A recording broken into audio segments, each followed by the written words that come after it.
Good morning everyone, welcome to my channel. আমি শর্মিষ্ঠা। আশা করি আমার সকল বন্ধুরা অনেক অনেক ভালো আছো, সুস্থ আছো আর নিরাপদে আছো। আমার অন্তর থেকে অনেক অনেক ভালোবাসা জানিয়ে নতুন একটা ব্লগ শুরু করতে চলেছি। আশা করি ভালো লাগবে। তো বাজে 6:30টাও বাজেনি, কারণ এই ঘড়িটা আমার 15 মিনিট ফার্স্ট আছে। তো কি পেজ একবার দেখাই, চলো। এই দেখো আমার রান্নাঘরে, দেখো রোদটা দেখো, শুধু সাদা হয়ে, এই দেখো পুরো সাদা হয়ে যাচ্ছে রোদে।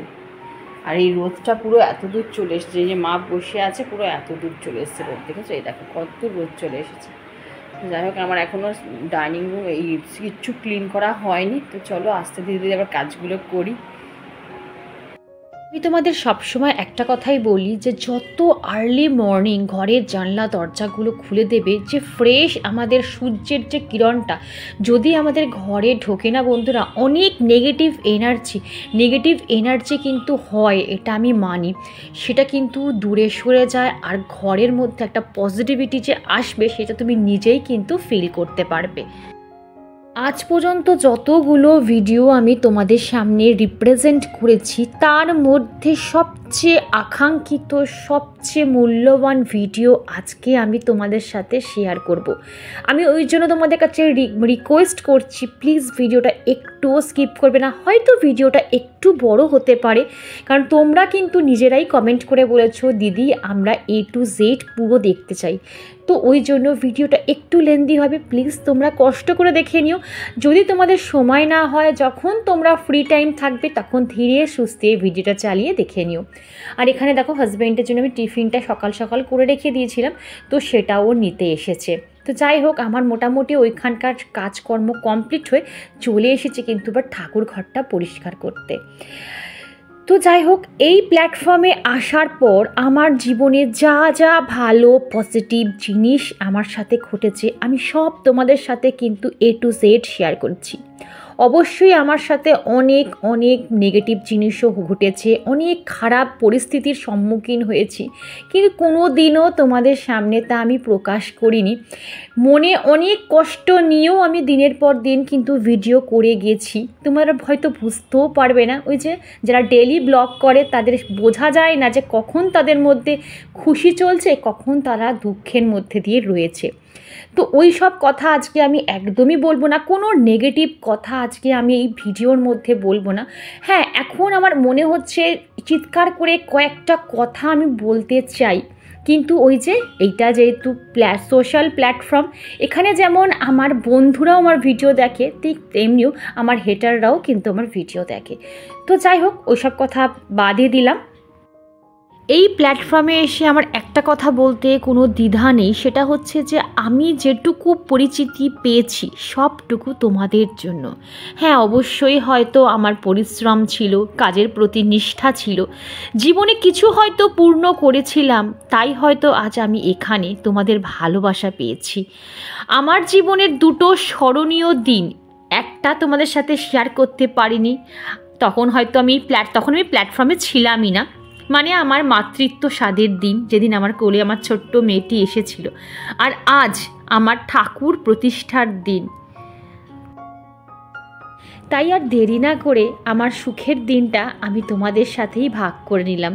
আশা করি তোমরাও সুখটা এনজয় করবে। তো এই তো বন্ধুরা, আমি ঠাকুর ঘরটা কিন্তু পুরোপুরি দেখো একদম ফাঁকা করে দিয়েছি, ঠিক আছে? শুধু ল্যাম্পশেডটা রেখেছি, আর একদম ফ্লোর কিন্তু একদম ফাঁকা করে রেখেছি, যাতে আমরা বসে পুজো টুজো করতে পারি। তবে এখনও ওগুলো কিছু সাজানো হয়নি। আর এখানে যে মা সব বাসন কিন্তু ধোয়া হয়ে গেছে। এবারে আমি একটু একটু করে এবার স্নানে যাব, স্নান করে তারপরে এবার সব সাজানো গোছানো করবো। দেখি কতটা শেয়ার করতে পারি তোমাদের সাথে। আর এইবারে দেখো, এইখানটা আমি দেখো এইভাবে সেট আপ করেছি, ঠিক আছে? এই দেখো এইখানটা, এই সোফাটাকে এইখানটা দিয়ে দিয়েছি, আর ওইখানটা আমি টেবিলটা দিয়েছি। এই টেবিলটাকে আমি এখানটা দিয়েছি, ঠিক আছে? আর এই সোফাটাকে আমি এইভাবে অ্যারেঞ্জ করেছি। আপাতত এইভাবেই থাকুক, এই যে দেখিয়ে দিচ্ছি একবার, আপাতত এইভাবেই থাকুক জিনিসটা, তারপর পরে আবার দেখা যাবে কোথায় কি রাখবো না রাখবো। এইভাবে আমি ডাইনিং রুমটা সাজিয়েছি। চলো তোমাদের দেখিয়ে দিলাম।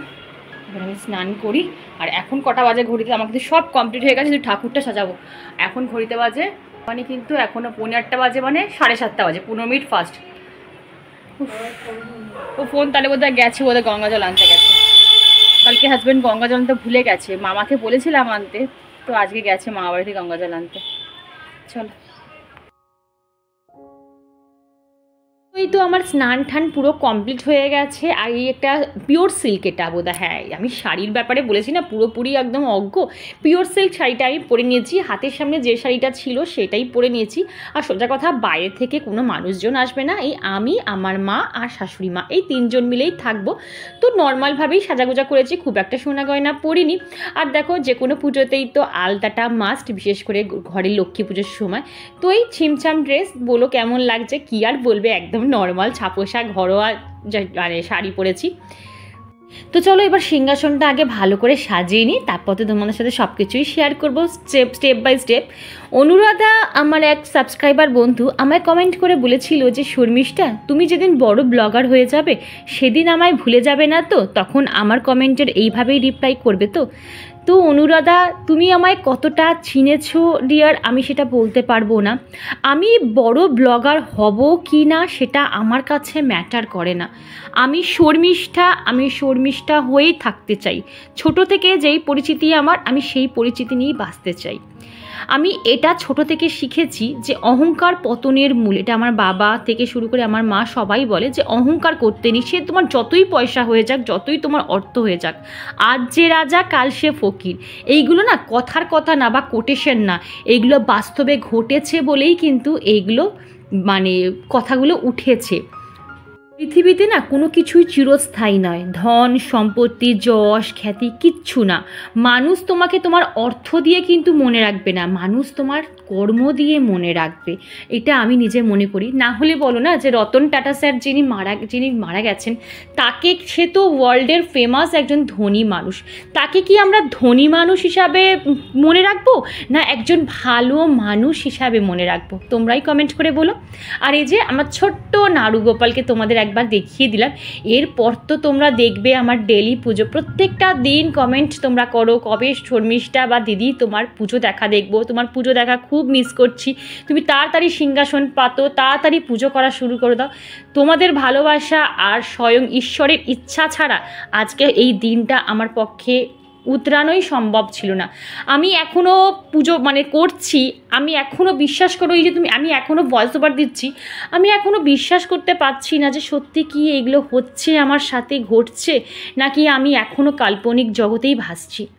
তো যাই হোক, তোমাদের কেমন লাগছে? আর হ্যাঁ, অবশ্যই আমার যদি কোনো ভুল ত্রুটি হয়ে থাকে পুজোয়, তোমরা অবশ্যই কমেন্ট করে বলো, আমি ভুল ত্রুটি সংশোধন করব। কারণ এখানে আমার অনেক বড় বড় বয়োজ্যেষ্ঠ দিদিরা আছে, যারা আমাকে প্রতিনিয়ত আমায় কিন্তু সাজেশন দিয়ে যায়। খুব ক্লোজ থেকে একবার আমি ঠাকুরের মূর্তিগুলো তোমাদের দেখিয়ে দিচ্ছি, গণেশজি, লক্ষ্মীজি, আমার বজরংবলীটা খুব ছোট একটু কিনেছি। আর এই যে রাধাকৃষ্ণ আর গোপালকে আর রাধাকৃষ্ণকে তোমরা দেখছো, এর পেছনে একটা বিশাল হিস্ট্রি আছে। তোমাদের এটা আমি পরের ব্লগে বলবো। ওই যে আজ যদি সব বলে দিই তাহলে এই ব্লগটা কোথায় চলে যাবে তার ঠিক ঠিকানা নেই। এনারা যে কোথা থেকে এলেন সেটা তোমাদের সাথে আমি পরে বলবো। আর আমার এখানে আদ্যা মা আছে, যেটা আমি প্রত্যেক দিন স্নান করে উঠে আদ্যা স্তব পড়ি। আর আমার এখানে গুরুদেব আছে, অনুকূলজির ফটো আছে। তো তোমাদের সবার সাথেই আমি একবার মিট আপ করে দিলাম আমার ঠাকুরের। তারপর তো একদিন তোমাদের আমার পুরো সিংহাসনের লুকস দেবো, কোথায় কীভাবে শেয়ার করব, কোথায় কী রেখেছি, কীভাবে অর্গানাইজ করে রেখেছি, সব শেয়ার করব। আর এই যে এক্লিয়ার্স নিয়েছিলাম, তোমাদের আগের বারে বলেছিলাম না গোপালজির জন্য এক্লিয়ার্স নিয়ে এসেছিলাম, তো সেটাও আমি কাচের কন্টেনারে দূরে রেখে দিলাম। আমার এটা একটা মাথাতেই রয়েছে, যতটা পারবো আমি প্লাস্টিকের কন্টেনার অ্যাভয়েড করে কাচের কন্টেনার বেশি ইউজ করার চেষ্টা করব। কারণ কাঁচ বলো, পাথর, এগুলো না খুব পবিত্র জিনিস হয় প্লাস্টিকের তুলনায়। কিন্তু কিছু কিছু জিনিস তো আমাদের প্লাস্টিক ইউজ করতেই হবে। যেমন ধরো এই তেলের কন্টেনারটা আমি এখানে প্লাস্টিকেরই ইউজ করেছি, কারণ কাচের জিনিস তো যখন খুশি হাত থেকে ফসকে বেরিয়ে যেতেই পারে। তো যাই হোক, এখানে আবার হাজব্যান্ড চলে এসেছে, যে টুকটাক যে জিনিসগুলো বাকি ছিল, ফুল, তারপর মিষ্টি, দই, সেইগুলো নিয়ে এসেছে। আমি তো আগে সব বাজার আগের দিন করে রেখেছিলাম, কিন্তু যেটুকু বাকি ছিল সেটা হাজব্যান্ড সামনে থেকে করে নিয়ে এসছে।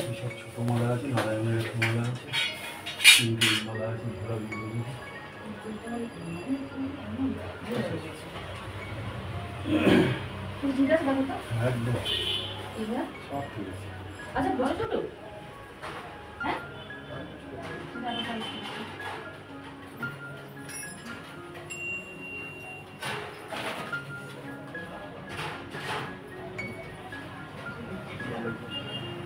তোমরা যদি কোনো নন বেঙ্গলি বা মারোয়ারিদের বাড়িতে যাও, তাদের যদি তোমরা পুজোর মন্দির দেখো, ওরা তো সিংহাসন বলে না, ওরা মন্দির বলে, দেখবে প্রত্যেকটা মন্দিরের মাথায় ওদের ঘন্টা থাকবেই থাকবে।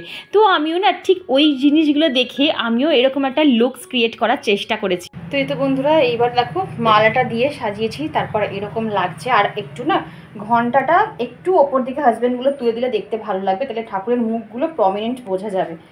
তো এই তো একটা টেনশন কাজ করছে, একটা ভয় কাজ করছে যে প্রথম একা একা সব কিছু করছি। তো অবশ্যই কিন্তু তোমরা কমেন্ট করে বলো হ্যাঁ কেমন লাগছে। কোনো ভুল ত্রুটি হলে সেটাও আমাকে একটু জানিও, তাহলে আমার সুবিধা হবে। মানে সবাই কিন্তু সব কিছু জানে না, অনেকে আমার অনেকে অনেক বেশি জানে।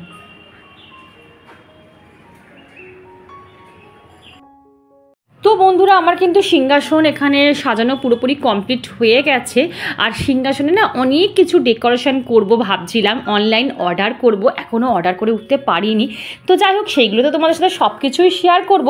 আর ঠাকুরমশাই আসার আগে মানে ঠাকুরমশাইয়ের সামনে যা যা জিনিস সাজিয়ে রাখলে ওনার সুবিধা হবে সেইগুলো টুকটাক করে আমি সাজিয়ে রাখছি, মানে যেগুলো মানে সাজাতে হয়, গঙ্গা জল থেকে শুরু করে চন্দন বাড়াটা মানে মা বেটে দিয়েছে। আর এখানে দেখো ফুল টুলগুলোকেও সব সাজিয়ে গুজিয়ে রাখছি, বেলপাতা তুলসী পাতাগুলোকে সব ধুয়ে রেখে দিলাম যাতে কোনো অসুবিধা তার না হয়। এরপর যদি কোনো কিছু বাকি থাকে তখন উনি বলবেন, সেই বুঝে আবার করে দেবো। পঞ্চপ্রদীপটাও দেখো আমি সাজিয়ে রেখেছি, বড় প্রদীপটাও আমি সাজিয়ে রেখেছি, ধূপদানিতে ধূপকাঠি সব এভরিথিং করে রেখেছি। ইভেন আমি মা লক্ষ্মীর সিঁদুরের যে কৌটোটা সেটাও পুরোপুরি ভর্তি করে রেখে দিয়েছি। বন্ধুরা, এরপর থেকে কিন্তু আমি আর বেশি ভয়েস দেবো না, পুরো পুজোটা কিন্তু তোমরা দেখো কেমন হয়েছে অবশ্যই কমেন্ট করে বলো।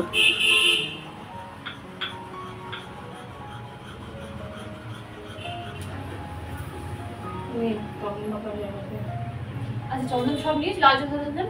আচ্ছা, আর মধ্যে ধান তো না, ধান না কি চাল দিতে হয়? ঢাকা বলতো এটা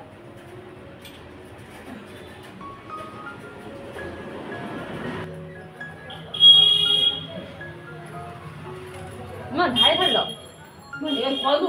হ্যাঁ, একটু ধারে দাও, একটু ধারে দাও, একটু ধারে দাও। আমার না ছোট থেকেই একটা পুজো আশ্রার ওপর ভালোবাসা, কারণ আমি ছোটোবেলাটা অনেকটা বছর আমি আমার মামার বাড়িতে মানুষ, আমার দিদা মার সান্নিধ্যে আমি মানুষ। আর আমার দিদা মা ভীষণ পুজো আশ্রা করতে পছন্দ করতো, 12 মাসে 13 পার্বণ মোটামুটি লেগেই থাকতো। আর আমি না ওইগুলো দিদা আমার পাশে বসে থাকতাম আর সব কিছু কিন্তু দেখতাম। বলতে পারো আমি পুজো আশ্রার যেটুকু নিয়মকানুন জানি আমি কিন্তু আমার দিদা মার থেকেই সেই সব নিয়মকানুনগুলো শিখেছি। আর দেখো, কথা বলতে বলতে কিন্তু আমার এখানে মোটামুটি আলপনা দেওয়াটাও কমপ্লিট হয়ে গেছে, নৈবেদ্য সাজানো হয়ে গেছে। আচ্ছা, আর এখানে তো যেটা কি বলে ঠাকুর ভুজিটা কমপ্লিট হয়ে গেছে। আর এখানে মা লক্ষ্মীকে যেটা দিতে হয় সেটা আমি এখানে রেডি করে রেখেছি। আমার না ক্যামেরাটা এত প্রবলেম করছে। আর এখানে গঙ্গা জল দিয়ে দিয়েছি, এখানে যাবতীয়, হ্যাঁ আসছি, এখানে যাবতীয় যা যা জিনিস একটা আসো, হ্যাঁ যা আছে যে আপাতত হয়েছে। এই হচ্ছে ব্যাপার, খুব সুন্দর। তো বন্ধুরা, আমার পুরোপুরি রেডি হয়ে গেছি। আমার পুরো সিংহাসন বলো যাবতীয় যেটুকু করেছি করার হয়ে গেছে। এবার শুধু ঠাকুরমশাই আসার অপেক্ষায় রয়েছি। মানে কি বলবো, কিভাবে যে সকাল মানে রাতে না তাড়াতাড়ি কালকে শুয়ে পড়েছি, ঘুম হয়েছে, কিন্তু সকালবেলা অনেক সকালে ঘুম ভেঙে গেছে। শুধু মনে হচ্ছে সব পারবো তো কমপ্লিট করতে, সব পারবো তো। ঈশ্বরকে ডাকছি, ঠাকুর আমাকে সব কিছু উতরে দাও, সব কিছু ঠিকঠাক হয়, আর কিচ্ছু জানি না, সব ঠিকঠাক হয়, যেটুকু করি সেটুকু যেন পারফেক্ট হয়। আর তোমরা তো আছোই আমার গাইড করার জন্য, যদি এইবার কোনো কিছু ভুলভাল হয়ে যায় তাহলে অবশ্যই পরের বার ঠিক করে নেবো। তো মোটামুটি হয়ে গেছে। আর কি বলো তো, 5-10 মিনিট, এই যে আমি এখন নিশ্চিন্তে 5-10 মিনিট বসতে পারবো, সব আমার রেডি আছে। এবার ঠাকুরমশাই আসলে পুজোয় বসে যেতে পারবো, মানে এভরিথিং ডান, কোনো কিছু বাকি নেই। আলপনা দেওয়া থেকে শুরু করে সব হয়ে গেছে। আর মেয়ের এখন পড়া আছে, এখন ঘড়িতে বাজে প্রায় 11:15, আর মেয়ের পড়া আছে, মেয়ে এক্ষুনি রওনা দেবে। আর একটু পরে হলে ও অঞ্জলিটা দিয়ে যেতে পারতো, তাহলে পড়াটা কামাই হয়ে যাবে। তো চলো, আমি আর মা আছি, আস্তে আস্তে উঠে নেবো। সব বললাম না, সব আমার এখনো গায়ে না, আমি চিমটি কেটে দেখছি যে সব ঠিকঠাক মানে সব হচ্ছে তো, মানে সত্যি কি এটা বাস্তব নাকি আমি স্বপ্নে রয়েছি জানি না। হয়তো মানে কি বলবো, অন্তরে মানে স্বচ্ছতা ছিল বা অনেস্টি ছিল বলে হয়তো আমি এই জায়গাটা উতরাতে পারলাম। ভগবানই হয়তো স্বয়ং ঈশ্বর না উতরালে হয়তো আমি এই জায়গাটা উতরাতে পারতামই না, এত কিছু অ্যারেঞ্জমেন্ট করতেই পারতাম না, আর এত অল্প সময়ের মধ্যে। তো যাই হোক, চলো, আশা করি তোমাদের ব্লগটা পুরো ভালো লাগবে। সব কিছু পুঙ্খানু তোমাদের সাথে শেয়ার করবো, কারণ তোমরা ছাড়া আমি ইনকমপ্লিট, বিশ্বাস করো। কারণ তোমরা যেভাবে আমাকে মনের জোর জুগিয়েছিলে সেই সময়, স্টিল নাও এখনও প্রত্যেকে তোমরা এত সুন্দর সুন্দর কমেন্ট করেছো কালকে পরশু দিন, আমি তো রিপ্লাই করতে পারছি না কারণ এতটা পরিমাণে বিজি রয়ে গেছি। তো যাই হোক, সব ব্যাক টু ব্যাক তোমাদের সব শেয়ার করবো। তো চলো, আর কথা বলছি না, একটু বসি, নাহলে আমার কেমন হচ্ছে শরীরের মধ্যে। চলো।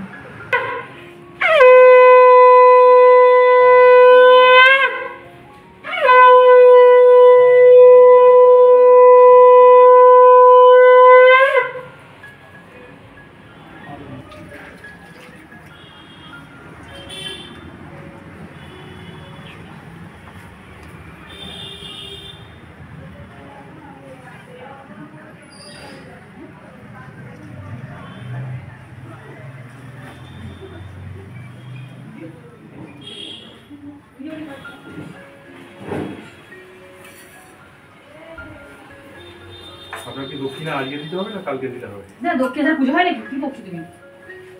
আজকে বলুক না, বললাম আর কি হচ্ছে? আজ বলুক না, বললাম না। ইয়ার কি হচ্ছে? আমি না, তুই সিরিয়াসলি বলছিস?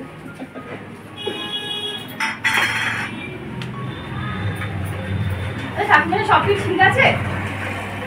সব দেবেন। হ্যাঁ, একটু সব দেখে নেবেন ঠিকঠাক। প্রথম করছি তো, ওই জন্য একটু অসুবিধা হতে পারে।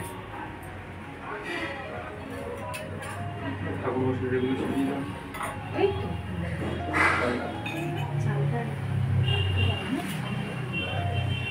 ওটা তো আছে। আমি আসি, ঠাকুর মশাই হয়ে গেলে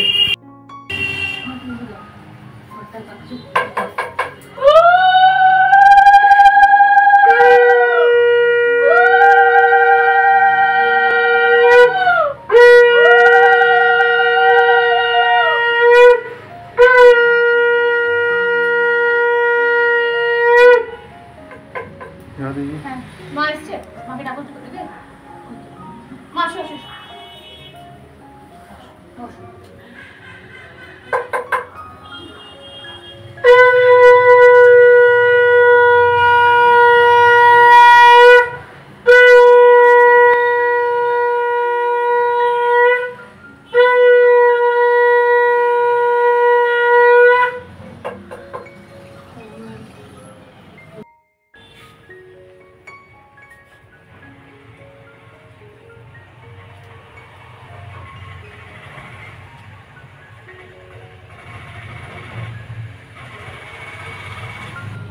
তাহলে সে কবে কাশি যাবে বা কবে বৃন্দাবন যাবে, তবে সেখান থেকে যাবে, কবে হরিদ্বার যাবে, তবে আনতে পারবো। মানে হরিদ্বার যেতে গেলে, আর হরিদ্বার গেছিলাম তখন, মানে তখন তো আমি বুঝতে পারতাম না সত্যি ওখানে। আমরা এখন জানি যে ওই যে আমি তারাপীঠে কোথাও ভালো পাওয়া যায় বা বড় কাছে কোনো জায়গায় ভালো পাওয়া যায়, শিব অরিজিনাল থাকে না, না মানে একমাত্র বৃন্দাবন না হলে আর হরিদ্বার। পাথর কেটে তৈরি, না পাথর কেটে, মানে যেগুলো যেখানে নহলে আরেকটা জায়গা আছে বড় বাজারে, পাথর পট্টি বলে। আচ্ছা, ওখান থেকে বড় বাজার পাথর পট্টি করে ঠাকুর সাদা শিব ঘরে রাখি না, কোনোদিন রাখবেন না, রাখিনি না, অশান্তি হয় সাদা শিব। আমার স্ত্রীর অশান্তি হয়, মানে ছাড়াছাড়ি হয়ে যায় সাদা শিব রাখলে, এমন ছাড়াছাড়ি হবে দুজন দুজন আলাদা। মানে সাদা শিব থাকলে এমন অশান্তি হবে ছাড়াছাড়ি হয়ে যাবে। ওই জন্য কোনো বাড়িতে কিন্তু সাদা শিব দেখি না। ওইটা নয়, ও তো শ্মশান যাচ্ছি, ও ঘুরে বেড়া। আমি আনবেন, একদিন রাখবেন না, বলছেন এক্সাম্পল দিচ্ছি। আপনি আনবেন, দুদিন 3 দিন রাখার পর ঝড়ে দেবেন। শান্তির থাকা বেশান্তি করা ভালো। কি হলো আমার? না, জাস্ট কথার কথা। আমি আনবো, দেখুন একটা কথা, আমি তো ডাল ভাত খেয়ে বাঁচতে পারছি, হ্যাঁ, তাকে এনে আমি কি করবো? আবার অনেক জায়গায় বাড়িতে শুট করে যায়, শুট হয়ে গেল, থেকে গেল। আরেকটা শিব, হ্যাঁ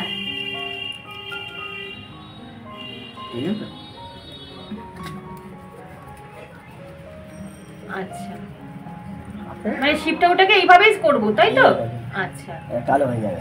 আচ্ছা আচ্ছা, হয়ে গেল কালো। আচ্ছা, এই হচ্ছে। আর তারপরে মধু দেবো। আচ্ছা, মানে একসাথে আমি এক করে রাখতে পারবো না? না, মানে অনেক সময় হয় না যে আমি একটা কন্টেনারের মধ্যে একটু ঘি একটু মধু রেখে দিলাম, না সেটা হবে না? আচ্ছা আচ্ছা,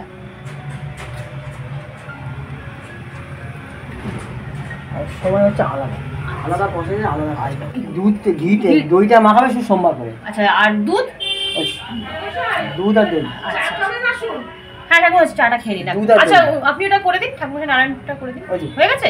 ঠিক আছে, আপনি আসুন, চাটা খেয়ে যান, এসুন। দেখো, আমার এখানে সিংহাসনের সব ঠাকুর মোটামুটি দেখতে পাবে, কিন্তু বাবা ভোলানাথকে কিন্তু আমি আনিনি।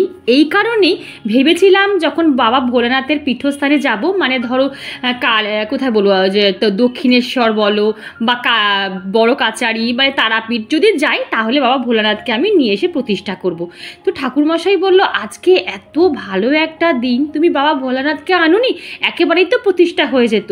বিশ্বাস করো, কোথা থেকে কি হয়ে গেল। দেখো, ভোলানাথও কিন্তু চলে এলো আমার ঘরে, হাজব্যান্ডই নিয়ে চলে এসেছে। তো যাই হোক, আর হাজব্যান্ডকে একটা কথা ঠাকুরমশাই বলছে যে তুমি সব কিছুই করলে, তো একটা হোম কেন করলে না? নতুন ঘরে একটা হোম করা উচিত। আমাদের কিন্তু এখনও কোনো ঘরে হোমযজ্ঞ কিছু হয়নি। তো বলছে ঠিক আছে, তখন আমার হাজব্যান্ড বলছে ঠিক আছে, তাহলে আপনি বলুন, আমি এক্ষুনি অ্যারেঞ্জ করে দিচ্ছি। তখন ঠাকুরমশাই বললো, দেখো এখন হবে না, তুমি একটা কাজ করো, 15 তারিখে রাস পূর্ণিমা কি এটা পূর্ণিমা আছে, খুব ভালো একটা দিন, তুমি সেই দিনই তুমি তাহলে হোমটা করো। 15 তারিখে কিন্তু আমার বাড়িতে আবার একটা পুজো। তবে বন্ধুরা, আমি এইটুকু বুঝলাম, ঈশ্বর যেদিন চাইবেন যে তোমার ঘরে আসবেন, সেই দিনই সেই শুভক্ষণেই তিনি আসবেন। তার আগে তুমি হাজার চেষ্টা করলেও তাকে আনতে পারবে। দিয়ে বসাতে হবে, ঠিক আছে? ব্যাস, এই প্রসেস।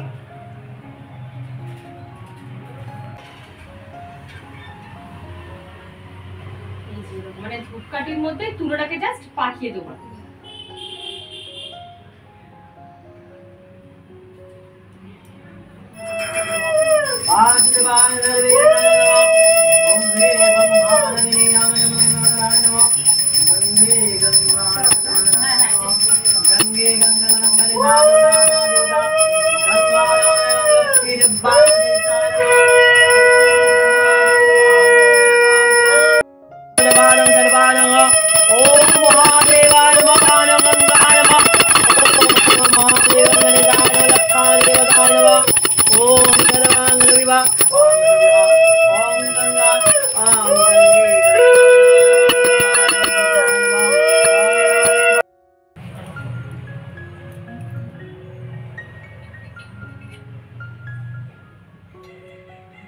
কাপড়টা দেবো ঠাকুরমশাই, বুঝতে পারবেন তো? এই তো বন্ধুরা, এবারে এক এক করে সব ঠাকুরকে মানে বস্ত্র পরিধান করানো হচ্ছে। আর মা লক্ষ্মীর এবারে কিন্তু ঘাগরা চলিয়ে আনিনি, এইটা না আমি শাড়ি নিয়েছি। পরাতে গিয়ে বেশ কষ্ট হয়েছে, কিন্তু অ্যাটলিস্ট কিন্তু মানে পরানো গেছে। আর কেমন লাগছে আমার মা লক্ষ্মীকে অবশ্যই তোমরা কমেন্ট করে বলো কিন্তু।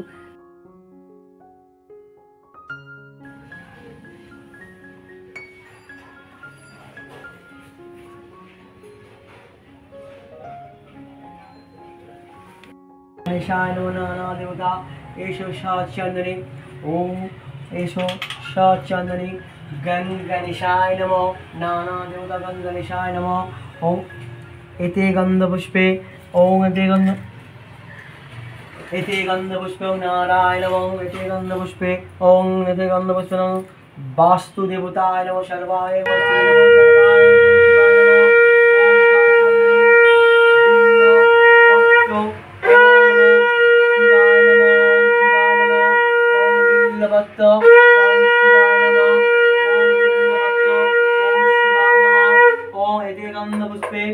ओम शिवाय नमः चंदनी ओम शिवाय नमः ओम एते गंधपुष्पे ओम एते गंधपुष्पे गोपाल कृष्ण वासुदेवाय नमः ओम एते गंधपुष्पे ओम नमो ओम गोपाल कृष्ण वासुदेवाय नमः ओम एते गंधपुष्पे ओम चंदनी ओम कृष्णाय नमः राधिकाय नमः चंदनी ओम तुलसी पत्राय नमः ओम कृष्णाय नमः ओम चंदनी गंधम पुष्पम एते गंधम ओम एके गंध पुष्पे ओम नमो लक्ष्मी देवतानं लक्ष्मी देवपानं सर्वानं देववा ओम लक्ष्मी देवपानं सर्विकाय नमः ओम लक्ष्मी देवपानं सर्विकाय नमः ओम शाचंदने गंधं पुष्पं देवनाय नमः ओम शाचंदनाना ओम लक्ष्मी देवपाय नमः ओम एषो गंधं पुष्पं ना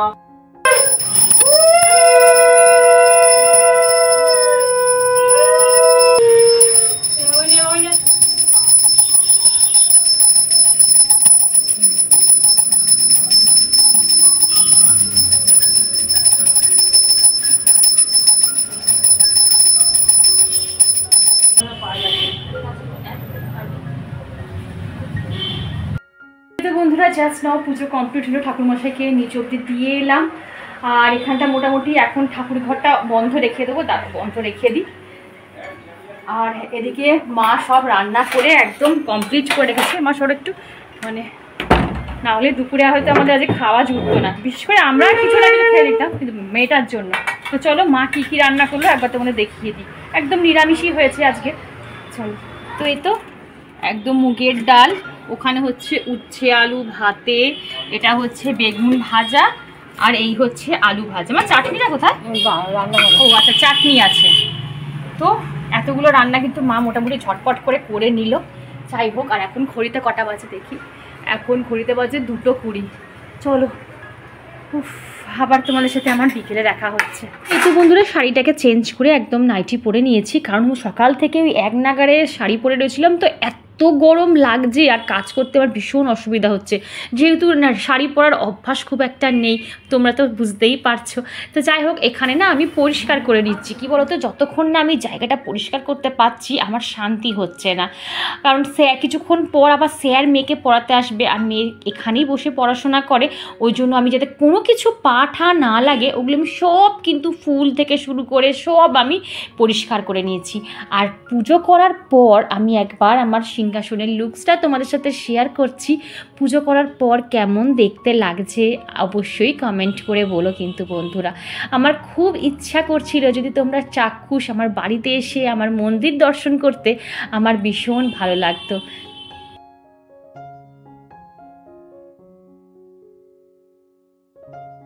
তো এই তো বন্ধুরা, এখানে ঠাকুরের সব বাসন ঠাসন একদম মেজে রেখে দিয়েছি।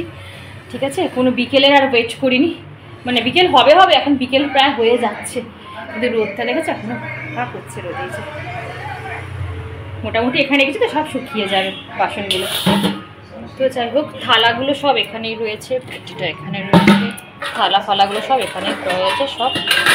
আর এই যে ঠাকুরের পুরো আসনের সামনেটা পুরো পরিষ্কার করে দিয়েছি, যাতে আমি সন্ধেবেলা ভালো করে আরতি করতে পারি। একদম নিট অ্যান্ড ক্লিন করে দিয়েছি, শুধু কালকে ঠাকুরের আসনটা পরিষ্কার করে দেবো। কিন্তু সামনে যে ফ্রন্টটা যা অবস্থা হয়েছিল একদম পরিষ্কার করে দিয়েছি। একটু শান্তি লাগলো, সন্ধেবেলা শান্তিতে আরতি করতে পারবো। যতক্ষণ না আমি পরিষ্কার করছি না আমার, ততক্ষণ আমার যেন শান্তি হয় না। তো চলো, এইবারে 10টা মিনিট একটু রেস্ট নিই, কারণ ঘরটা ফাঁকাও করতে হতো, কারণ মেয়ে এক্ষুনি পড়তে বসবে, মানে স্যার আসবে, ম্যাথ করাতে আসবে, তো ওই জন্য ফাঁকা থাকলো। চলো, আমার এটাকে সরাতে হবে, তো এটাকে সরিয়ে এবার এদিকটা দিতে হবে। চলো, গুড ইভিনিং বন্ধুরা। ক্যামেরাটা এখন অন করলাম শুধু ইভিনিংয়ের লুকসটা তোমাদের সাথে শেয়ার করার জন্য। আর দেখো, দিওয়ালিতে যা যা লাইট লাগিয়েছিলাম সব ঘরের লাইট কিন্তু খুলে রেখেছিলাম, শুধুমাত্র এই ঘরের লাইটটাই আমার খোলা হয়নি। তো ভালোই হলো, আজ পুজো অবধির ঘরের লাইটটা থেকে গেল, পরে একবার খুলে নেবো। আর ইভিনিংয়ে একবার আমার মন্দিরটা কেমন লাগছে সেটা তোমাদের দেখিয়ে দিলাম। আর আমার এখানে কিন্তু সন্ধে দেওয়া হয়ে গেছে। আজকে আর সন্ধ্যের ভিডিও তোমাদের সাথে শেয়ার করিনি, তাহলে ভিডিওটা অনেক বড় হয়ে যাবে। এরপর থেকে সব কিছু তোমাদের সাথে আমি শেয়ার করব। গোপালকে খেতেও দিয়ে দিয়েছি আমি এখানে। তো বন্ধুরা, ভিডিওটা কেমন লাগলো অবশ্যই কমেন্ট করে বলবে। আর আমার এরকম পুজোর ভিডিও যদি তোমরা দেখতে চাও, তাহলে চ্যানেলটা সাবস্ক্রাইব করে আমার পাশে থাকতে হবে, একটা লাইক করতে হবে, শেয়ার করতে হবে, আর কমেন্ট করতে কিন্তু একদম ভুলবে না। আর আমার যদি পুজোর কোনো ভুল ত্রুটি হয় তো প্লিজ আমায় কমেন্ট করে কিন্তু জানিও। টাটা।